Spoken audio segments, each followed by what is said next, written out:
നിങ്ങൾക്ക് പുതിയൊരു ട്രെൻഡ് കാണാം. വീട്ടമ്മയായിരുന്ന എൻ്റെയും നിങ്ങളെയും ഒക്കെ ഭാര്യമാർ അല്ലേ? എൻ്റെ ശബ്ദം കേൾക്കുന്ന വലിയ ആൾക്കാർ ഇവിടെ ഉണ്ട്. 40 വയസ്സും 45 വയസ്സും പ്രായമുള്ളവർ സ്ത്രീകളുണ്ട്. ഇപ്പൊ ഈ പെണ്ണുങ്ങളാകെ ഒരു അസ്വസ്ഥാണ്. ഈ വീട്ടിനകത്ത് വീട്ടിലെ പണിയെടുത്ത് കുട്ടികളെ നോക്കി അങ്ങനെ ഇരിക്കുന്ന പെണ്ണുങ്ങൾക്ക് 2 പേര് പറയും. ഒന്ന് ഹൗസ് വൈഫ് എന്ന് പറയും. പിന്നെ ആ പേര് അവർക്ക് കേട്ടിട്ട് ഒരു മടി തോന്നിയപ്പം അവർ തന്നെ അതിൻ്റെ പേര് മാറ്റിയിട്ട് ഹോം മേക്കർ എന്നാക്കി. ഉണ്ടല്ലേ? ആരെക്കുറിച്ചാണ് ഞാൻ പറയണമെന്നറിയോ? പുറത്തു പോയി സാമ്പത്തികമായി ശമ്പളം വാങ്ങാതെ വീട്ടിലിരിക്കുന്ന സ്ത്രീ. അതൊരു മോശം അവസ്ഥ ഒന്നുമല്ല. ഒരു സ്ത്രീക്ക് ജോലിക്ക് പോവാം, അതിനുള്ള എല്ലാ സ്വാതന്ത്ര്യവും സ്ത്രീക്കുണ്ട്, ഇസ്ലാമിലുണ്ട്. പെണ്ണിന് പണമുണ്ടാക്കാം, വേണ്ട എന്നല്ല ഞാൻ പറയണത്.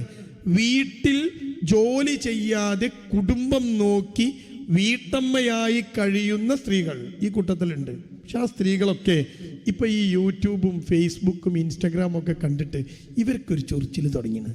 എന്നിട്ട് പറയും, ഞാൻ അങ്ങനെ വീട്ടിൽ വെറുതെ ഇരിക്കുകയാണ്, അതിനിപ്പോൾ എന്താ, എന്തെങ്കിലും ഒരു ജോലി കാണും അല്ലേ?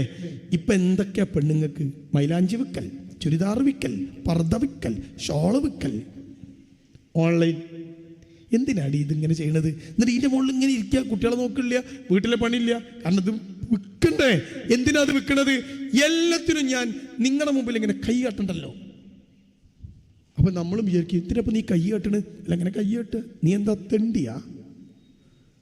അപ്പൊ ആ പെണ്ണിന് തോന്നി തുടങ്ങി. എങ്ങനെ തോന്നിയത്? ഇൻസ്റ്റഗ്രാമിന്റെ സ്വാധീനമാണത്.